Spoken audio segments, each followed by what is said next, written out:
Let's consider the notion of self-perception in the ancient world. And we're going to do this by looking at how different cultures have presented the human figure, the human body. There are two aspects of it. There's a looking out aspect from ourselves, looking outward to the society around us, and there's an aspect of society looking at us. And we're going to compare and contrast the way three different cultures achieve this. The civilizations we're going to look at are the Egyptian civilization, the Greek civilization, and the Roman civilization. With the Egyptian civilization, there was a canon or set of rules for the presentation of the human figure. This allowed the ancient Egyptians to present the body in a very specific way and very consistent way over many dynasties.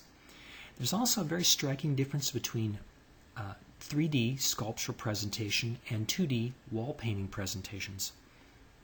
With the Greeks, there was an emphasis on the beauty of the body. Things were idealized.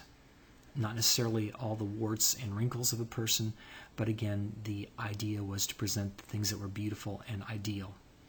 With the Romans, there were two ways of looking at things. Common, ordinary people were presented in very realistic fashion, but then, in terms of leadership, there was presentation of military leaders, such as Caesar, and presentation of these same individuals as gods. So we get a very striking way of thinking about all of this. So again, the Egyptians, the Greeks, and the Romans. We're going to begin our journey, our investigation, by looking at what is known as Narmer's palette, or Narmer's plates. This is a scene from 3100 BCE, where Narmer, the first pharaoh of Egypt, united Upper and Lower Egypt together.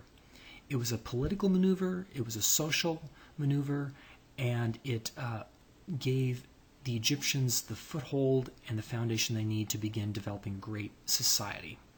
Here we have Narmer on the right plate on the right-hand side, and he's carrying in his hand a staff, one of the symbols of his royalty. But the body is being presented in kind of an unusual way. It's typical of the Egyptian presentation that you may have seen before. And it's known as fractional representation, or fractional perspective, or frontalism, depending on whose history book you're reading at the time.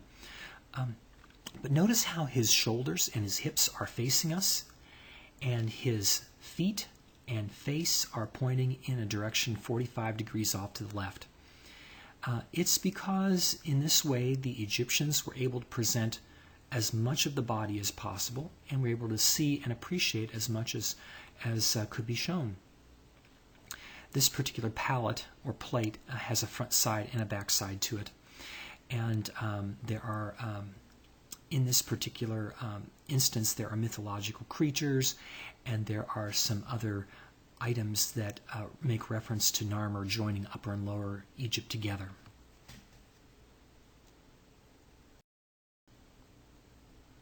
We consider with this idea of how the Egyptians represented themselves. And we have Nefertiti, but we have two strikingly different presentations of Nefertiti. On the right-hand side, we have the bust of Nefertiti, her head and her shoulders. She's wearing her royal collar, royal brooch. She has her royal headdress on.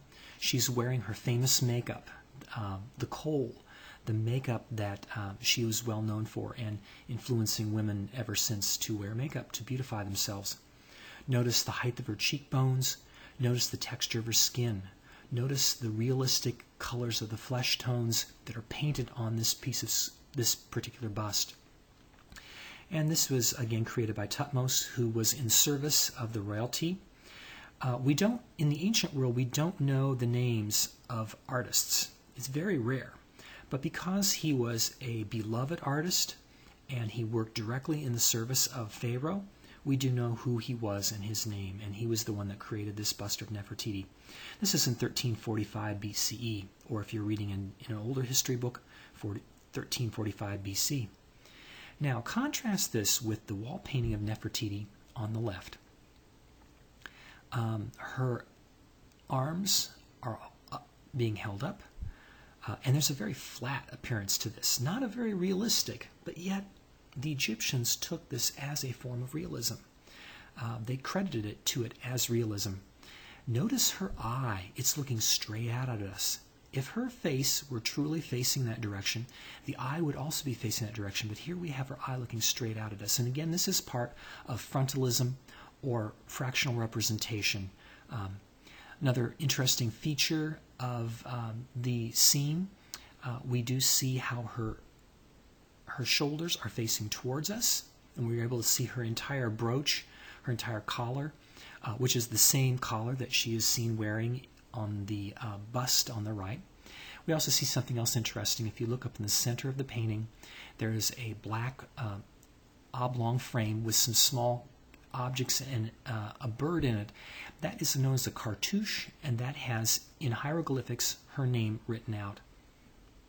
And again, two very different forms of presentation, two very different ways of looking at it, two senses of reality of the same person created within her lifetime, but again accepted by the Egyptians as being realistic. Here's this canon of proportion I made reference to. It's based on what's known as the cubit, which is the distance in the ancient world from the tip of the king or the pharaoh to the elbow of the pharaoh.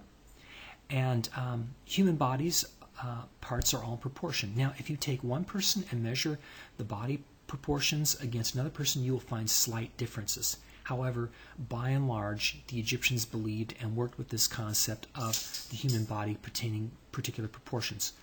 Again, notice the style of frontalism being presented, how the shoulders of these men are facing us, where the legs are one in front of the other and going off to the right.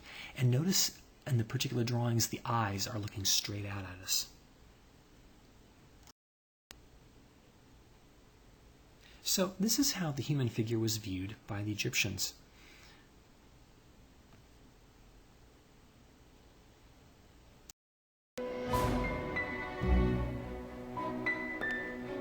It seems that rather than exaggerating parts of the body, Egyptian artists chose to show each part from its clearest angle.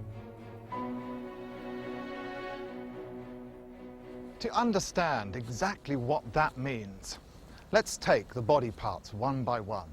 Suppose they want to make a painting or a wall carving of me. Well, starting with the chest, they'd want to show that front on to emphasize its characteristic V shape. But my face would be seen more clearly in profile, like so. And to make the image less complicated, they'd want me to be two-dimensional. But it doesn't stop there. Even though my chest is being shown front on, my arms can still be put together if it shows more clearly what they're doing. Showing the left hand as different from the right hand was just unnecessary. They preferred to show them palms outwards and all the fingers a nice uniform length. What's more, seen from straight on, legs and feet aren't very distinctive, so they'd be shown sideways too. Last but not least, my head. Because however clear my face might be in profile, my eyes would be seen from straight on. I think we can safely say that this is an unrealistic image of the body. But could the reason the Egyptians created bodies like this explain the unrealistic images of today? To find out, I wanted to know if this was just a style favored by certain artists or something more significant. The answer couldn't have been clearer. Take this image here. It's got all the aspects you saw me turn into earlier. Fix that in your mind. Okay? Now, come along with me. That image is found in the oldest part of the great temple of Karnak.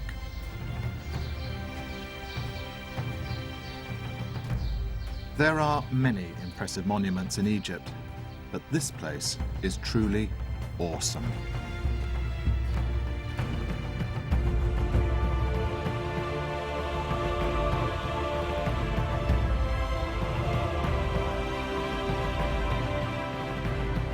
Karnak wasn't built all at once.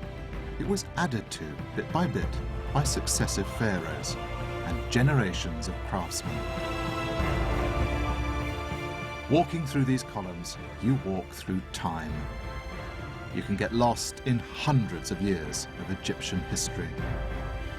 Which is why it's the perfect place to see just how Egyptian art changed over time. The image of the body I just asked you to fix in your head was carved in about 1900 BC. Where I am now was built a full 700 years later.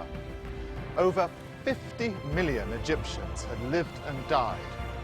And in all that period, just look, the way they depicted the human body hasn't changed a bit.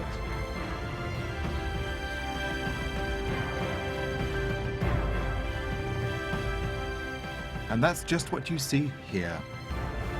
But in fact, the Egyptian style didn't just last 700 years. It lasted 3,000. And in all that time, this was the only image of the body that anyone ever saw.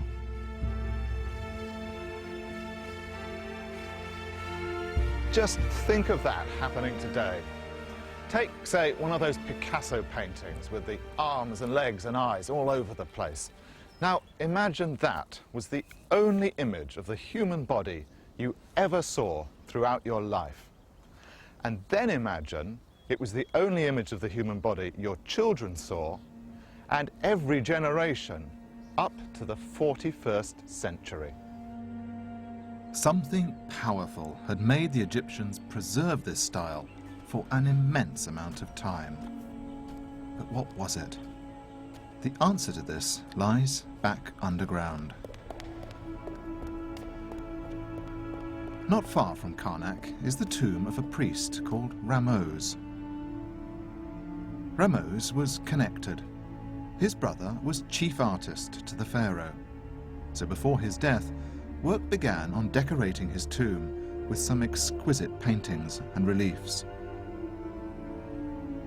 But before it was finished, the pharaoh died.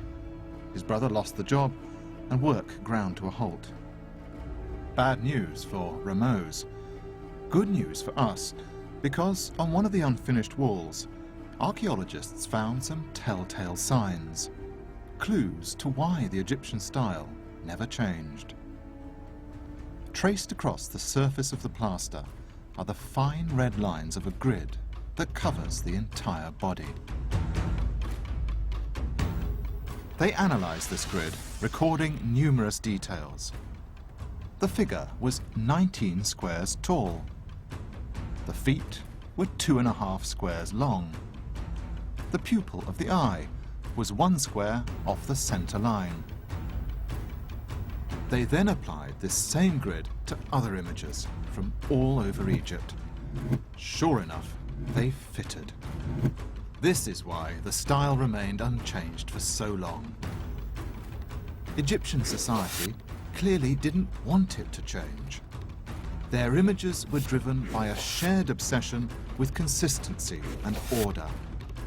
Precisely the cultural values on which the entire civilization had been founded.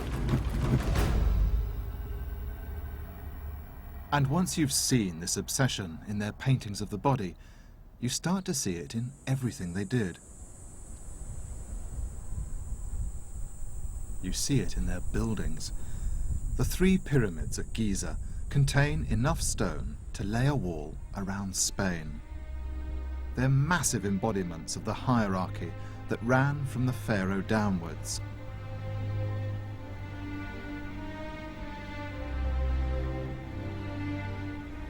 Yet they were designed with absolute precision, symbols of the order that had risen from the desert.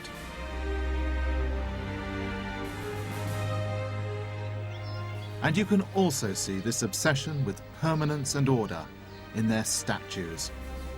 Like their buildings, these were made on a simply astonishing scale.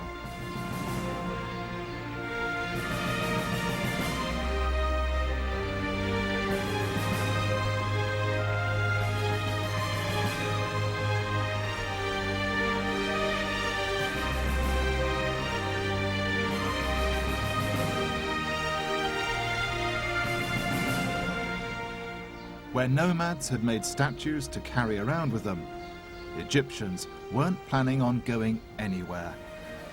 They wanted their images of the body to last forever, and they developed revolutionary quarrying and masonry skills to do just that. Again, their obsession with order made these statues just as formal and rigid as their paintings.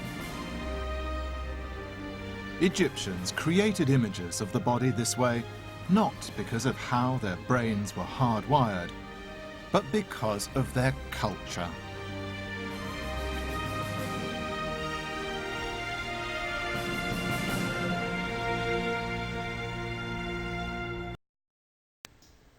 Let's move ahead to the Greeks. Here we have the presentation of the ideal body. Humans and gods being presented in the most beautiful way possible. Everything true, everything symmetrical, everything in correct proportion. Take a look at the bronze sculpture on the right. That's either Zeus or Poseidon. We don't know which, because if it were Zeus, he'd be holding a lightning bolt. If it were Poseidon, he'd be holding a fisherman's spear, a trident, a three-pronged spear that's common to the Aegean fishermen and the fishermen around the Isle of Greece. Notice the musculature on this particular statue and how well manicured the beard and the hair is. Everything is in its proper place in this particular sculpture. There's not an ounce of fat on that particular person. And notice also that he's being presented without any clothing. Again, the idealization of the Greeks was that nature and the human body was most ideal without any kind of ornaments. And if you're a god, you don't need to have clothes. Take a look at this bust of Pericles on the left side. Pericles was a famous statesman. He was a famous citizen of Athens. He was a public speaker. He was a military leader. But notice the immense amount of detail work on his beard and the locks of his hair. Notice also the helmet, the military helmet he's wearing, typical of the Greek culture. And also notice his eyes. We don't see pupils and we don't see irises. This is the way that eyes were presented up until right around the turn of the millennium, basically. You won't find pupils or eyelids cut in that same way, the way that you would in modern sculpture. But again, this is what was considered to be ideal. And so we don't see his actual eyes themselves. But again, Pericles, and about the same period of time, the bust of Pericles came from archaeological ruin. The statue of Zeus or Poseidon was actually underwater and was discovered earlier in the 20th century by Aegean fishermen. And it was brought up by archaeologists and has been studied and discussed ever since. But Egypt's rigid style wasn't good enough for the Greeks. Their culture still demanded realistic statues.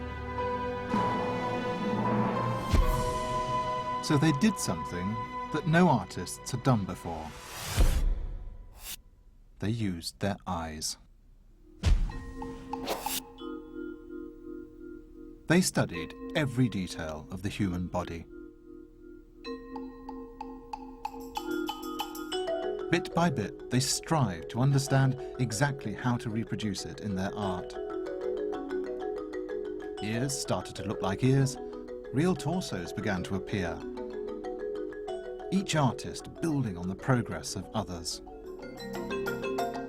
And this explosive period, within just a few generations, produced what no civilization on Earth had ever produced before.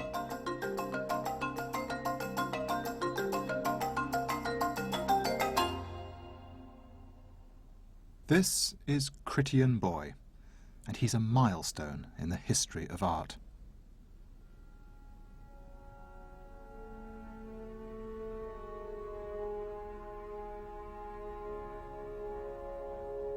He's carved from marble, and yet his skin appears to be taut over muscles. His thighs look like they're bearing weight. His back undulates over his spine, which curves down perfectly in a relaxed stance.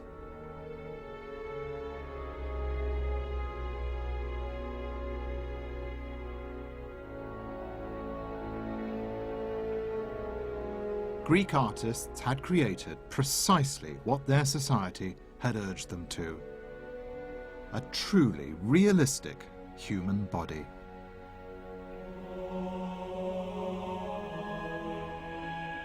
And yet, this is the final clue in our story, not because it's realistic, but because of the effect this realism had on the Greeks.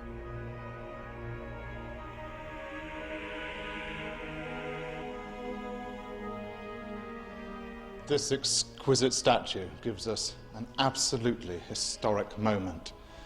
For the very first time, man creates an image of himself that's fully nude and truly lifelike.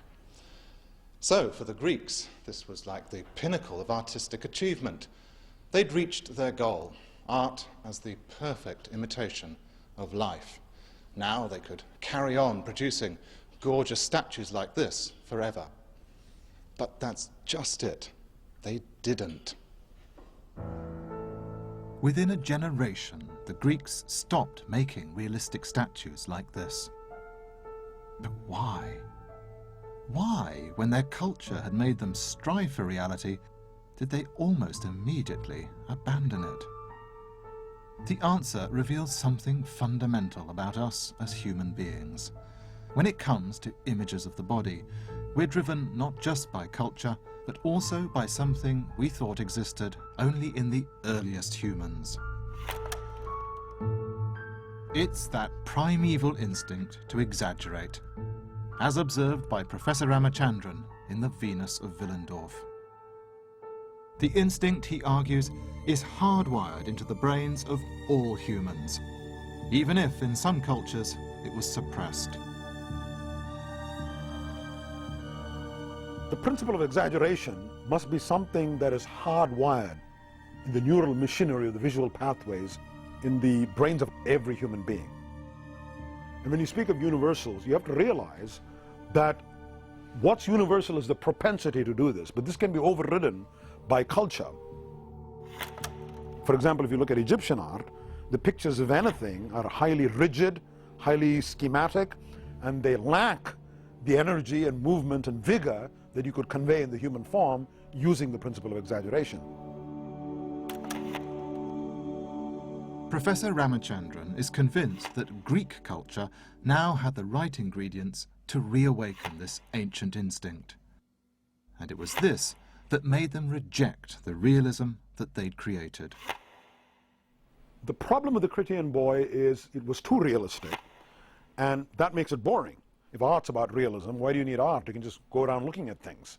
They quickly realized that this was boring, that they had to do interesting things with the image, distort it in specific ways, not randomly distort it, but lawfully distort it in order to exaggerate the brain's aesthetic response to that body. So the Greeks' dissatisfaction with reality was perfectly natural.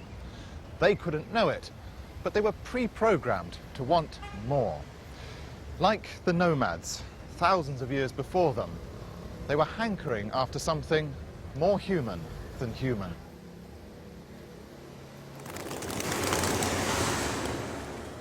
The question now was, how could they adapt a real body into something that would satisfy them, into statues worthy of their temples?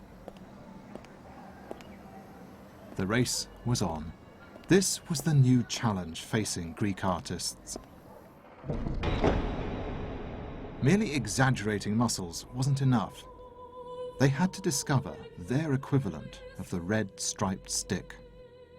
And in about 450 BC, a sculptor and mathematician called Polykleitos made the breakthrough that would help them achieve just that.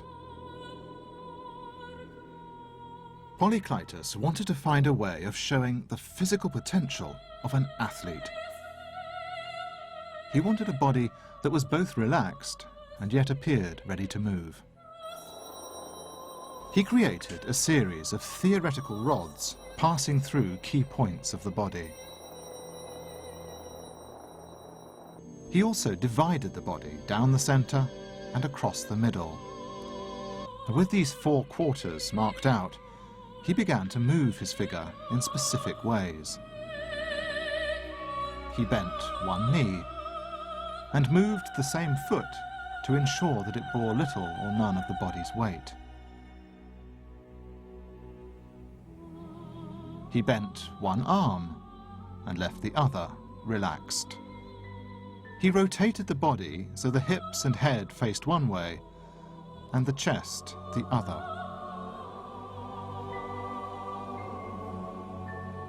Now the body was divided into clear quarters. Top and bottom mirrored each other, one side in motion, the other at rest. The angles of the body, which were once horizontal, now opposed and also complemented each other. So Polykleitos captured an athlete poised for action. But for other artists, it was also the key to understanding how they could at last represent physical perfection. Everything had been leading to this, the moment when ancient Greece created something more human than human.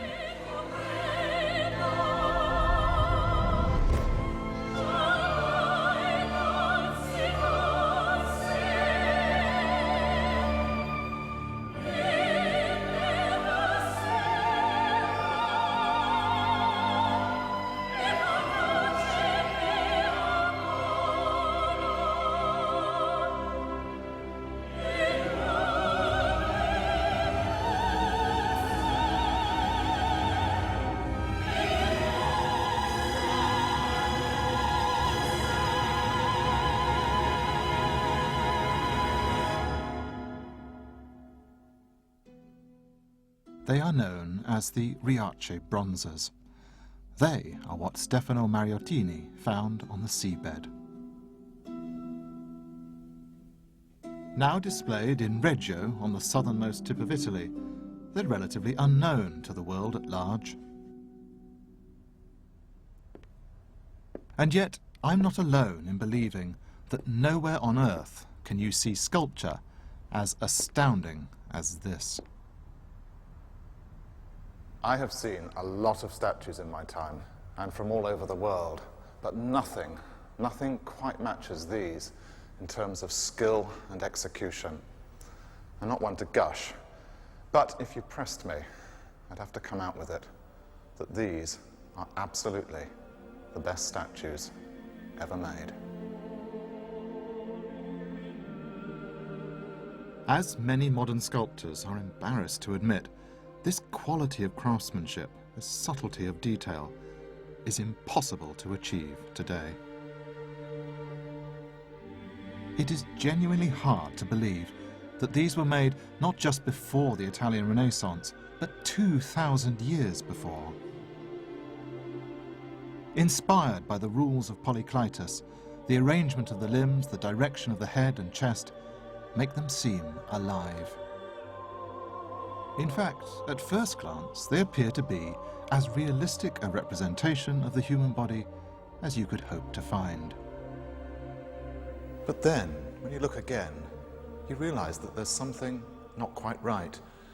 Yes, it resembles a human being, very much so. But in fact, it's not anatomically possible for a man, however athletic, to look like this. Polykleitos did indeed want to divide the sections of the body clearly, but here it's been taken to extremes. The division between top and bottom has been exaggerated by a crest of muscle across the waist that's more defined than it ever could be on a real human. The legs have been made artificially long to match perfectly the length of the upper body. To stress the symmetry and separation of the two sides, there's an implausibly deep groove running up the center of the chest.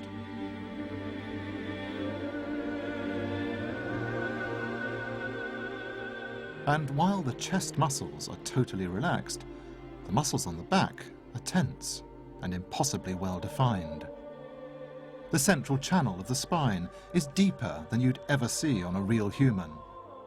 And to improve the line of their back, These men have no coccyx bone at the base of their spine.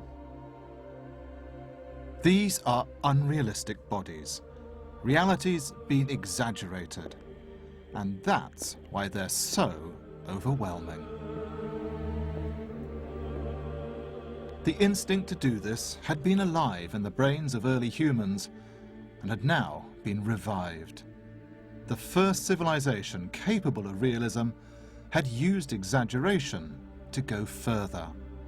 And it's that instinct which still dominates our world today.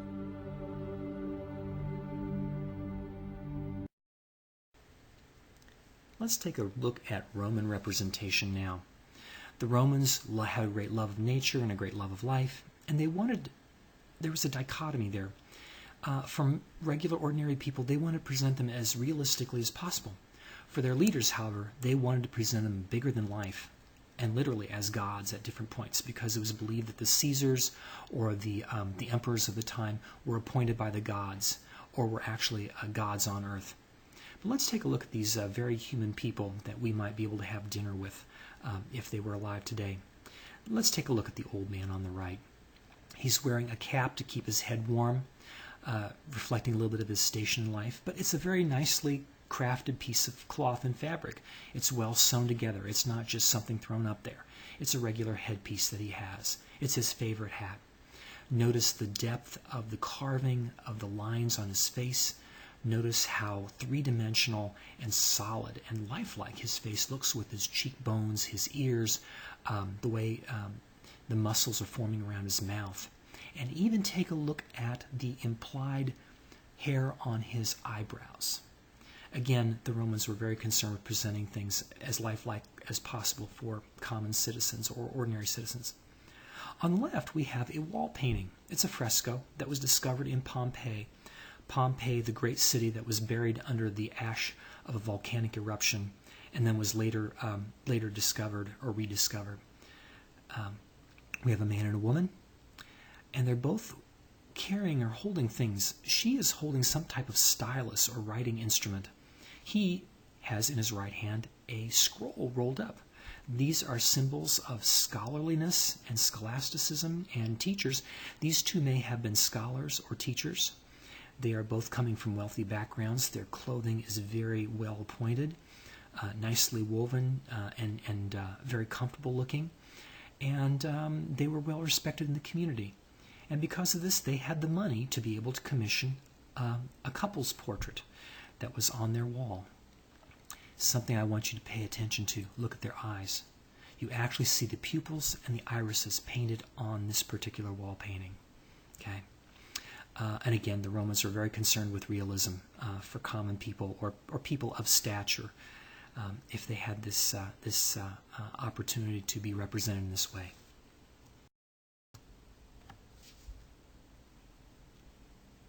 So let's take a look at the presentation of leadership for a moment. Here we have one of the Caesars, Caesar Augustus. This statue is known as Augustus of Prima Porta because this particular statue of Caesar was found in Prima Porta and was created in about 20 CE. In older history texts, it would be 20 AD. And we'll think of him as the right man for the job. And he is the right man for the job. He came from the right family. Take a look at that small cherub or angel by his right leg. That is a symbol of his family, and that is a definite indication that he came from the right family to be Caesar. Notice also his decorated armor breastplate, and notice the beautiful opulent fabric that is draped around his waist. Again, he is a leader, he is royalty, he has military success, and he can lead Rome in the direction it needs to go. Not only that, but he did come from the correct family. Take a look at the statue on the right. This is a colorized version, a model that's in the Vatican Museum in Italy. And you'll notice it's the same work. It's been recreated by an artist, but it's one very important difference. It's been painted. All the scenes on the breastplate, the armor, the royal purple fabric of his robe, the color of his hair, his eyes, it's just all colorized. The Romans at this time did this in order to increase the lifelikeness. Now, how did the artist who created this model know what colors to paint? Well, through forensics examination of the original statue of Augusta Suprema Porta, they found microscopic bits of pigment. Because stone is not totally smooth, there's small pores. And even though over time the paint has worn off of this particular statue and sculpture, they were able to find these microscopic bits of pigment and able to reconstruct what would have been Augustus at that time and what his statue would have looked like. And again, the right man for the job.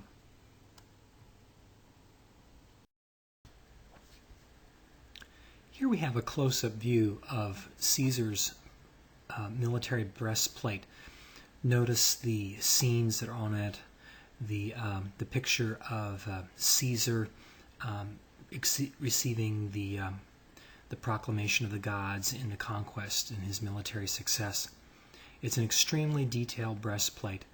The truncheons look realistic. Everything looks very realistic. The textures are right. It looks like cloth, it looks like leather, it looks like fabric, except it's just simply carved out of stone.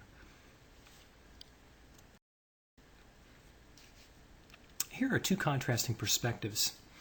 On the right-hand side, we have Caesar Augustus, 20 BCE, Augusta Suprema Porta. And on the left, we have Claudius, one of the emperors that followed Caesar at a later time. But here he is literally being presented as a god. He's presenting as Jupiter.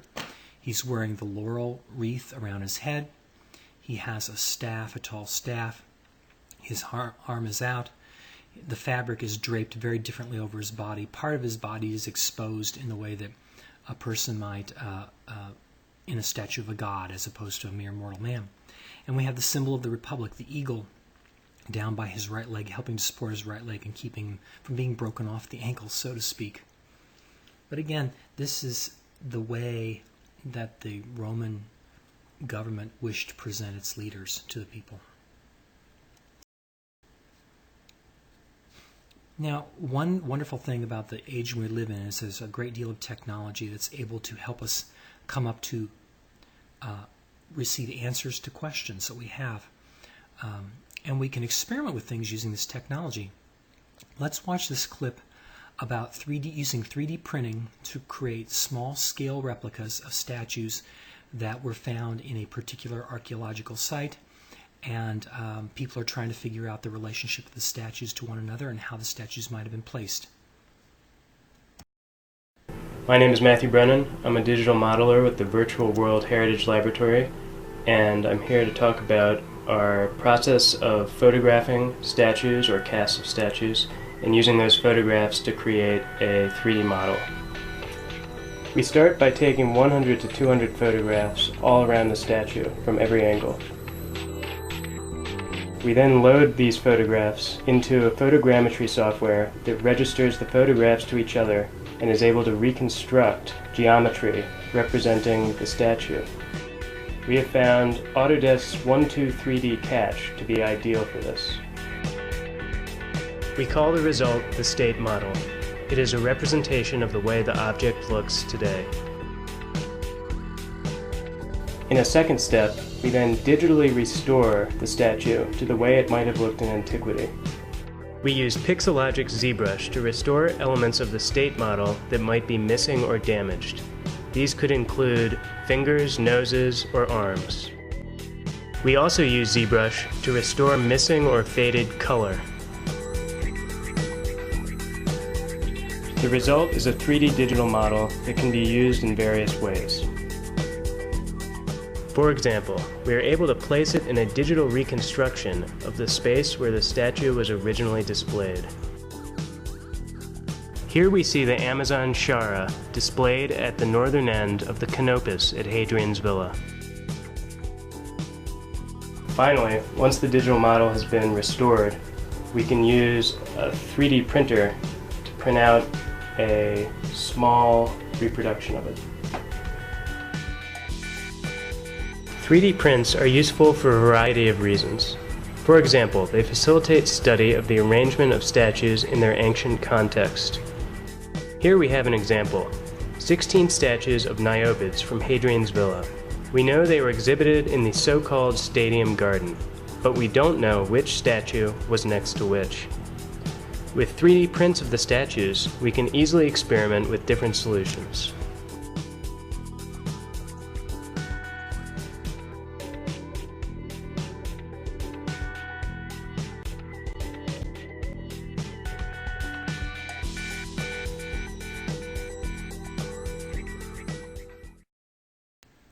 So we have seen three different ways, three different civilizations in the way the self is presented.